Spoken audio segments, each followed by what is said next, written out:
Alrighty, howdy folks. So the thing that we will look at today is we are moving on to a new chapter, chapter 13. Man, for some reason, that reminds me of some particular kind of bankruptcy called chapter 13 bankruptcy. I have no idea what chapter 13 bankruptcy is, but I'm so tempted to try a pathetic joke. I hope at the end of it we are not going to be totally bankrupt. Okay, anyways, let's get busy. So section 1 in this one is vector functions and space curves. Okay. How should I start? Okay, I can give you a definition, but I was thinking, okay, this is a cool thing. If you remember, the very first time we were ever exposed to functions was, say, in high school or middle school. Then we were told, hey, boys and girls, y equals f of x, and here f is a function. And then we were made to draw some graphs of different functions. In fact, we started off probably with a simple straight line, right? Y equals x plus 2. And the teacher would have made two columns, x and y, and plugged different values for x, 0, 1, 2, -1, and so on, and figured out what x plus 1 was. And then you have a set of points, x and y, what we call as ordered pair, x and y. And so you would plot those points on a graph, and then draw a line through all those points, right? But that concept, let me put it this way, that concept of y as a function of x continued for quite some time. In fact, even through calculus 1, but only when we got to calculus 2, we learned about certain other kinds of functions called parametric functions. You remember? What was this parametric function? Okay, let me put it this way. We were told, hey, y equals f of x must pass a vertical line test, right? And x equals f of y must pass a horizontal line test. But then, what would you say about some curve that looks like an S? Oh, that fails both S drawn in a certain way. Let's say that fails both the horizontal and vertical line tests. Now, what do you do about them? And we said, well, we cannot study those. But then when we got to calculus 2 and we had parametric curves, we could study those as x equals f of t and y equals f of t. So both x and y happen to be functions of this parameter called t, right? That's what we did. And now it's completely reversed. This is what I mean. Now we actually study the parametric version of a three-dimensional function first, and then we go on to equivalent of y equals f of x. In fact, in later stages, in later sections, we'll study things like z equals f of x comma y. You see that, how things have changed? All right, and for that, we need this vector valued function. Give me half a second. There's some buzzing fan noise coming. I'm gonna stop that. And okay, I'm back. Come on. Okay, definition, a vector valued function or a vector function is a function whose domain is a set of real numbers and whose range is a set of vectors. Well, as you can see, take a look at this one. We have r to be a function of t, and r is a vector valued function. We call it a vector valued function because when we input a real number, t is the real number, the independent variable or the parameter t, that's just a real number. If we input that, we can calculate three different quantities, f of t, g of t, and h of t, which form the components of this vector valued function R. Right? We can write the same thing as f of t I plus g of t I, j plus h of t k. And can you see some simple cases like that? Maybe I do have an example. Yeah, f, g, and h are called component functions because they're the components of that vector R. Okay, example. Okay, I do have an example. Does this look like a vector valued function? If I said r of t equals t cube and r of t equals t cube comma 3t minus t square comma sine t. So basically t cube is the x component of that vector and 3t minus t square is the y component, and so on. Or in other words, f of t equals t cube, g of t equals 3t minus t square, h of t is sine t. And as you can imagine, all we need to do is plug different values for t. Could you see plugging t equal to 0? Okay, let's say t equals 0. What happens to this vector R? Well, look at each component. For t equal to 0, we have a 0 cube, which is 0. 3 times t minus, that's also 0. Sine 0 is 0. So basically 0, 0, 0. So this vector R takes on a value of 0, 0, 0 when t happens to be 0. Okay, and now change t to say some 1 and figure out similarly, and different values of t, keep giving those different set of real numbers for t and figure out. And in fact, you could draw a curve that represents this particular vector valued function, and that's what I'm going to show you. And but I'm not going to do it by hand. Maybe some professors would like to do it by hand. I think here is where I would rather use technology. Okay, and so one of the first questions that pops up is find the domain of the vector function. Okay, the moment we define a function, then always the question is, what's the domain of this, man? What's the range and things like that, right? So we are not interested in the range necessarily, but more so in the domain of the vector function. Cool. Let's see. What do you think the domain of cosine t is? Should I put it this other way? Okay.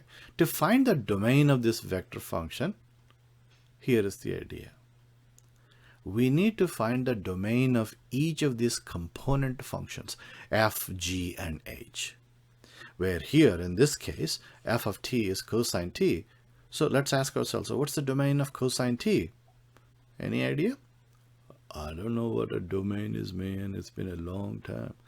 Simple. For what values of t is cosine t defined? Can I plug a negative value number for t and figure out what cosine t is? Yeah. Right? So we know from the graph of cosine, which oscillates, goes up and down and all the way, negative infinity to infinity is the domain of cosine t. Another fancy way of saying that is to say that domain of cosine t is the set of all real numbers. Cool? So that's cosine t's domain. Natural log of t. Any idea what the domain of natural log of t is? Can I plug a negative number for t and figure out what natural log is? Nope. Can I figure out natural log of 0? Nope. Natural log of 0 is undefined. And how about natural log of 1? Yeah, that's defined. 0. Natural log of 0.1. Yeah, that's defined. So the domain, if you recall, of natural log of t is 0 to infinity. Or if you can, if I wish I could simply draw this one, just to draw the graph of natural log of t, and you will see that it's only defined for t greater than 0, strictly greater than 0. What? What's that strictly greater than 0, man? Strictly greater than 0 is mathematicians' way of saying not equal to 0. Sometimes when sometimes mathematicians, when they say this is greater than 0, they actually mean greater than or equal to 0. Okay, for instance, that's a concept sort of similar to subset. A is a subset of B. That means A could equal B. But I thought A is clearly a subset. Yeah, when A is equal to B, we could still say that's a subset.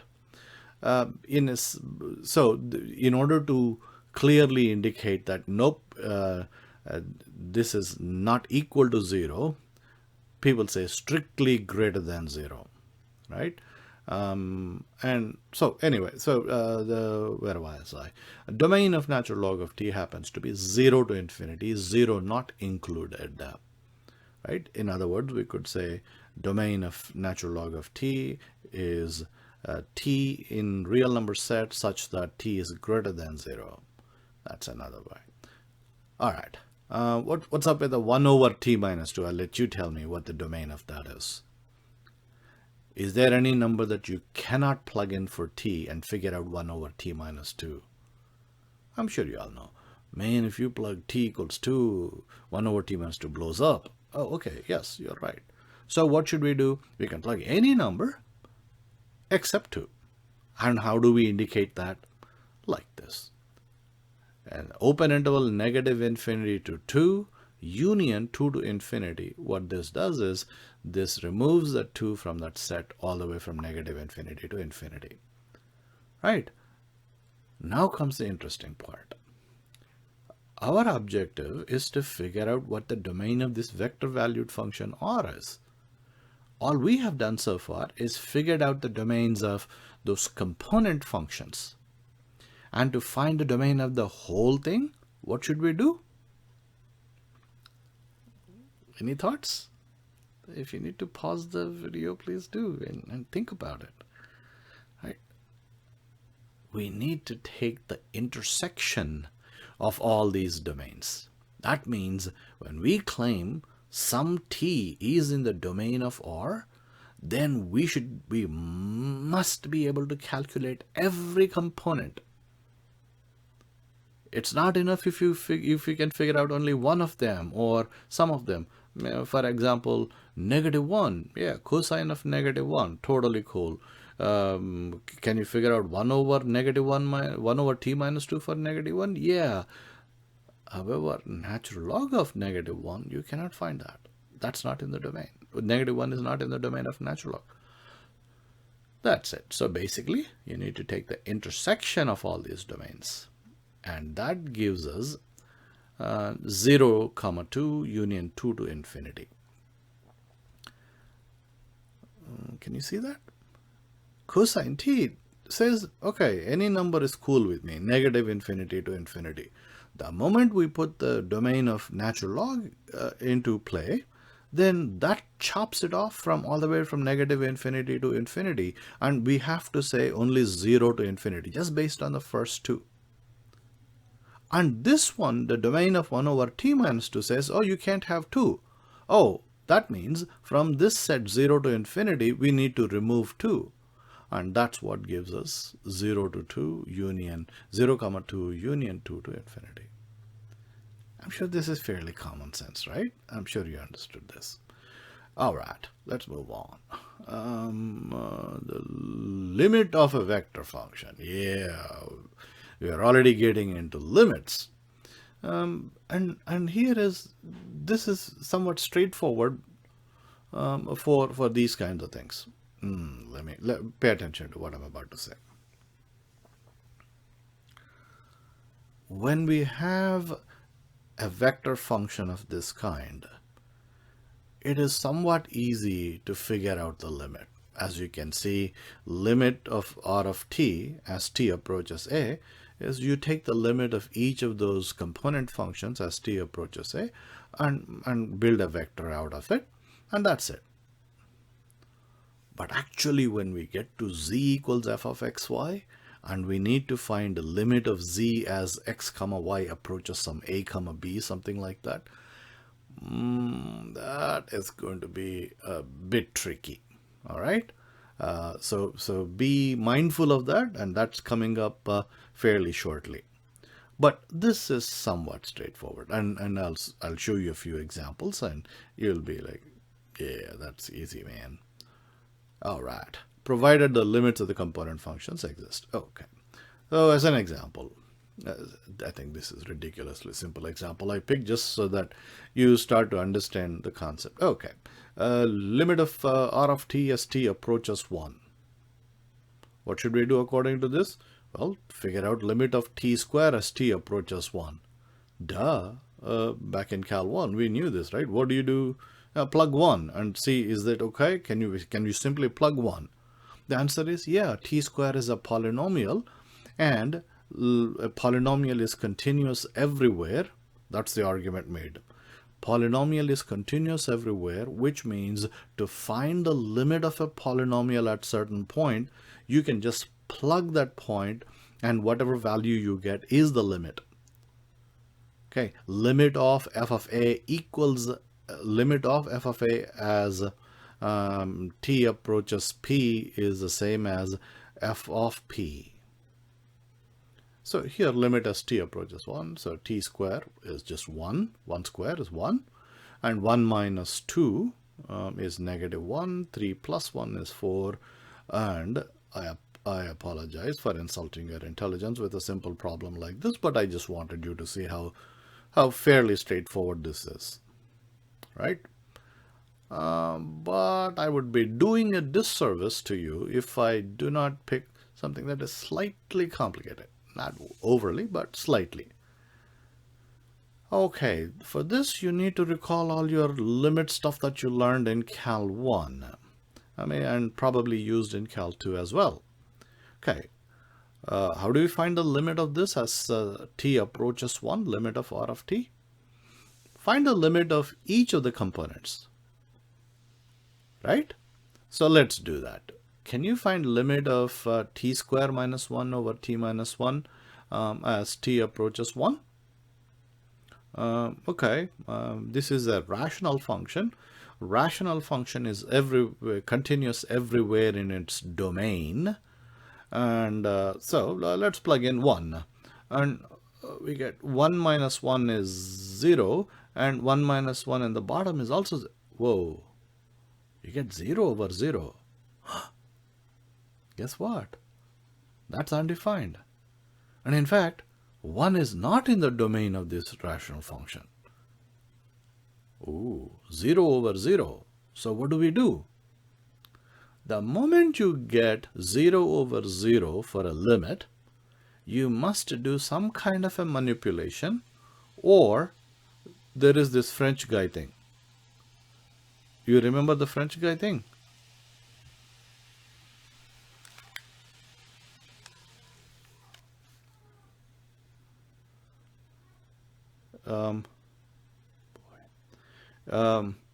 Sorry, as I'm recording, there's some pressure cooker going off. Scared me. Sorry about that. So limit of t square minus 1 over t minus. So what do? 1 is not in the domain. So you need to resort to manipulation or that French guy thing. What French guy, man? You remember that guy? L Hospital? No, the L'Hôpital's rule. Okay, you got to resort to one of those techniques. Manipulation, let's see.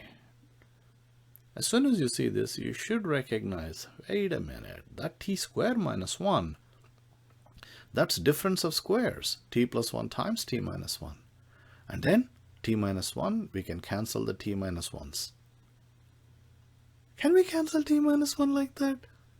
Yeah, man, like, a times b over b, you can cancel b and b. No, not if b is equal to 0. So, is t minus 1 potentially 0? Yeah, t is approaching 1. Notice, this is why mathematicians say t approaches 1. And also, if you look at the definition of limit, everywhere in the neighborhood except perhaps at a itself, in the sense we don't care if this is undefined at t equals 1. The only question we look at is slightly to the left, everywhere else other than exactly at 1. Is this defined? Yeah, it is. 0.9, totally cool. 0.99, totally cool. Right?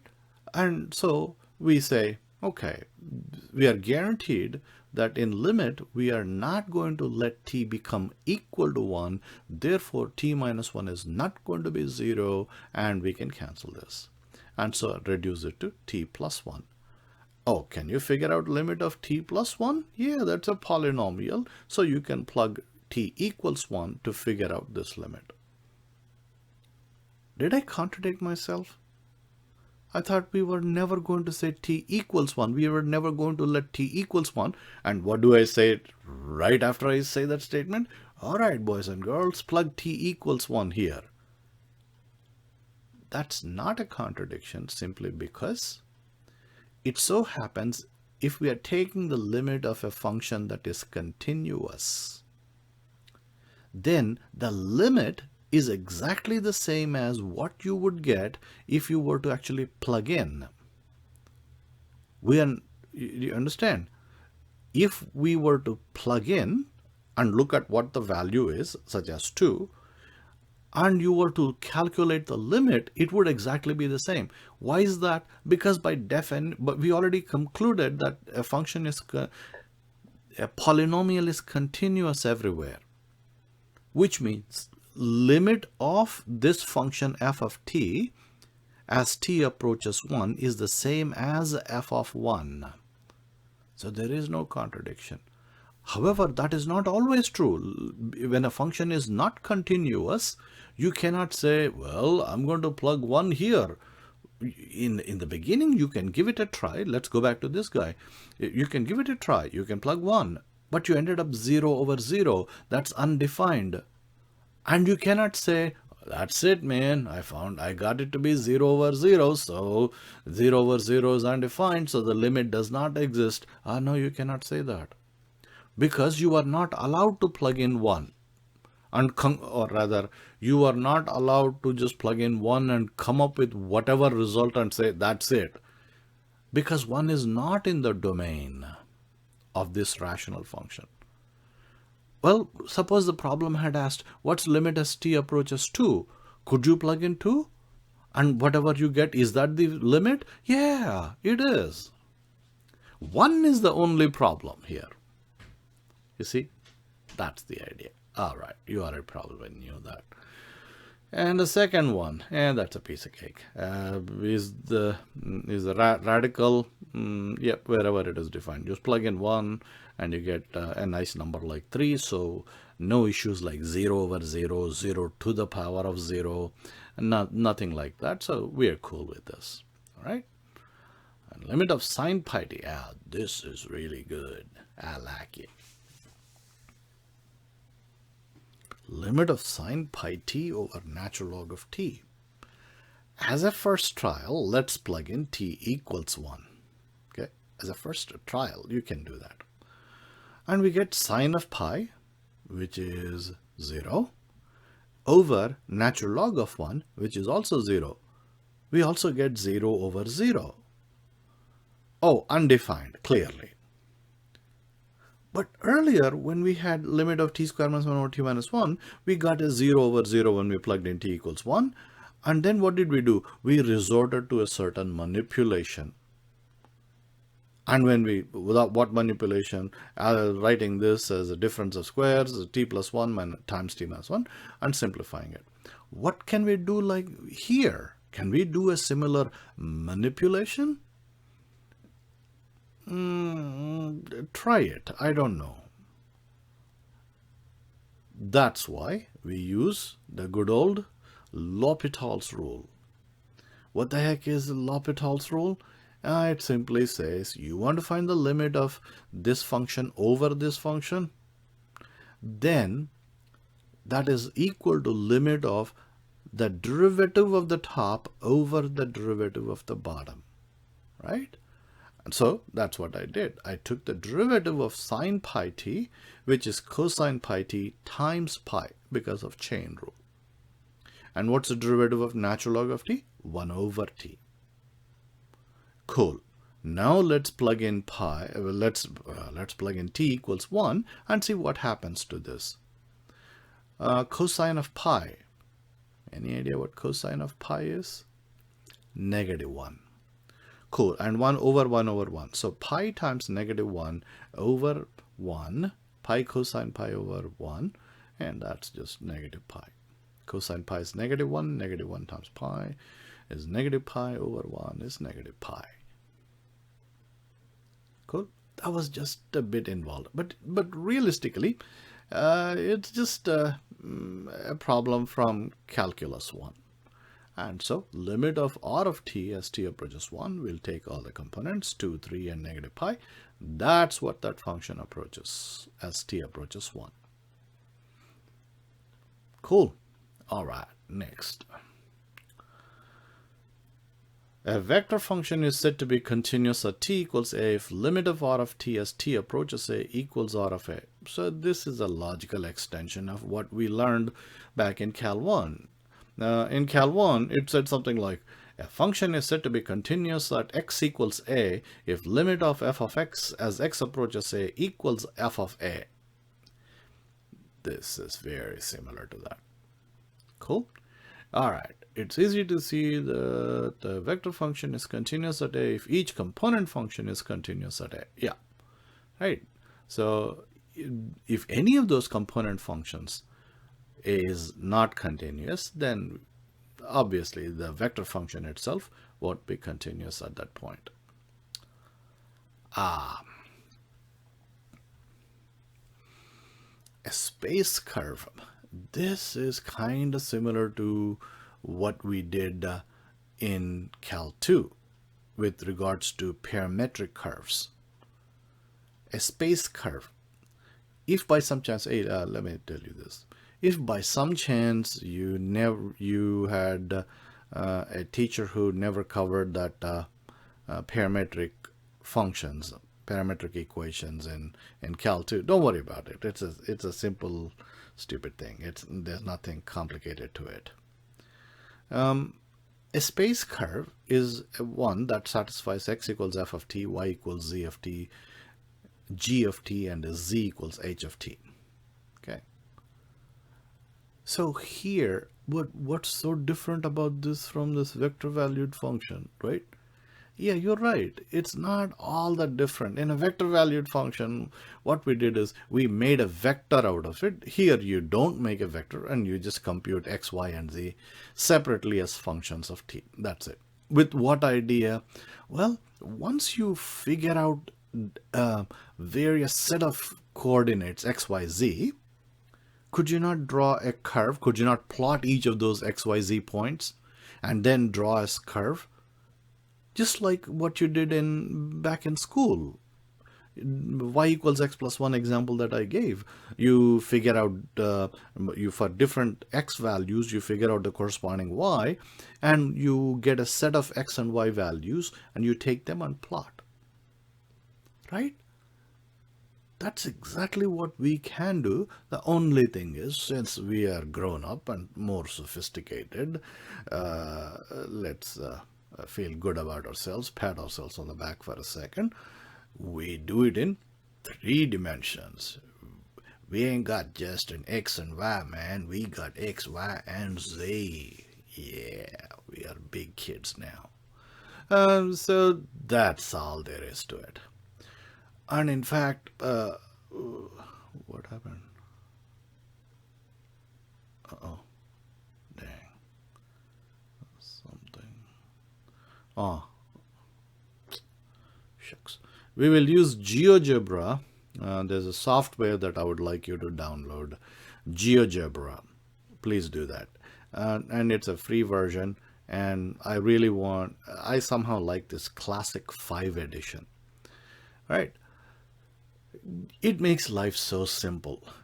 If you want to do a space curve defined by x equals cosine of 4t, y equals sine of 4t, and z equals t minus 2, z equals t, with limits on t itself, negative 2 pi less than or equal to t less than or equal to 2 pi, you can draw this in Geogebra fairly effortlessly. Okay, I will actually go to Geogebra and show you what exactly I did, okay? But let's just look at this, what I said. This is what you need to do. you must choose 3D graphics. You can, by default, I think it's got 2D. You can choose 3D as an option.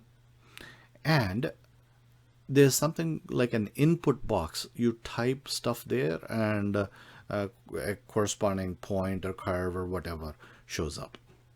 So here we're saying f of t, because the curve that we are going to draw is actually a function of this variable t, curve. First, the x component. In this case, we have cosine of 4t, and you literally type cosine open parenthesis 4t. It's got the smarts, GeoGebra's got the smarts to understand that when you say 4t in a context like this, you actually mean 4 times t, thankfully. But just to be careful, if you want to say 4 times with a star thing, that's perfectly all right. Comma, sine of 4 times t. So x component, y component, and also be sure to put that z component. In this case, z happens to be a simple t, so be sure to put that t there. Okay, so the first 3 are done. And what's up with the t again here? Oh, you must do that, because this is the way you are indicating to GeoGebra that your parameter is t. The z being t is a different idea. So z equals t, but t itself is the parameter. And then the 2 next values that you input are the limits on t itself. T is going from negative 2 pi to 2 pi, right? And in fact, it's got the smarts to understand pi actually stands for pi. And 2 pi is perfectly fine. You don't have to say negative 2 times pi. If you did, nothing wrong. But if you don't, still totally cool. The moment you do that, it draws this spiral curve. And the thing is, this is actually a helical thing, a cylindrical, what should I say? Is that considered cylindrical helix? I forget the term, but it's just a helix, regular helix. And it's much easier to see that it is a cylindrical helix if we can draw a cylinder about which this is wound up. And that is a cylinder of radius 1 and centered at the origin. Okay, and you simply type x square with the square, the x caret 2 plus y caret 2 equals 1. If you type that, it draws a cylinder, and you can see this much more clearly. Cool. So let me do this now. I will actually go to GeoGebra and show you that whole thing.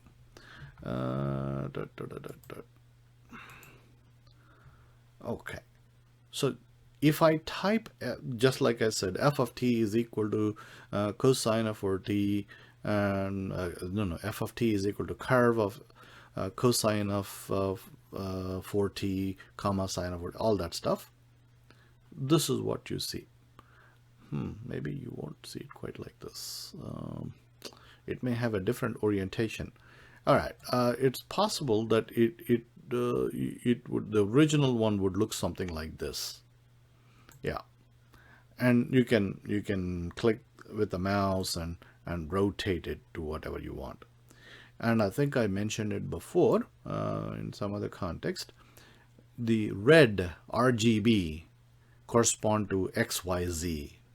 The red is R. The red R is X, and green is Y, and blue is Z. And I somehow just like to have X pointing this way, rather towards us, and Y goes to the right, sort of thing. I like that. Okay. Now, the moment I say x square plus y square is equal to 1, that draws a cylinder. And text 1, it automatically puts that. I can move this, drag and pull, right? So is our thing. Now you can say, I mean, you can do all kinds of turn and see what exactly it is. If I were to rotate like that, you see that this is in fact a helical thing on a cylinder, right? So guess what? You can draw all kinds of complicated space curves using GeoGebra. Can you imagine people trying to teach this course? This is one of the reasons I never wanted to teach Cal 3, because I can visualize things, but I couldn't communicate with people. Yeah, you know, like can you imagine a cylinder and then you got this thing winding up? Yeah, but I'll have to bring something, a rope or something like that, and a cylinder and wind it and all kinds of things like that. And I didn't particularly care for that. Now that we have these graphing tools, we are in a much better shape, right? I think I have another one. Yeah. What was this? Yeah, x equals cosine t. This is in your textbook. One of the problems is draw the space curve x equals cosine t, y equals sine t, and z equals cosine of 2t. When you just draw that one, and of course, like I said, initially it would look like this with the x pointing that way. Turn it. This is what it looked like. And I could see what this was, but it was not so obvious as to what this looks like. Here is the idea. X equals cosine t, right? So when t equals 0, then x equals 1, y equals sine of 0 is 0, z equals cosine of 0 is 1. So x is 1, y is 0, z is 1. 1, 0, 1. 1 along the x-axis, 0 along the y-axis. Okay, so you stay right there on the x-axis. And 1 for the z. So you go up. That actually represents that point, refers to that point. And so as t increases, we keep going like this, right? And then it dips down into negative below the xy plane and comes back up like that and goes the other way, the negative y direction, goes down, comes back up, and is back at that point, right? And so this keeps on happening. In a sense, it's periodic. All right, and then this is basically very similar to the previous one. It's wound on a cylinder. How do I know? I'll check that out.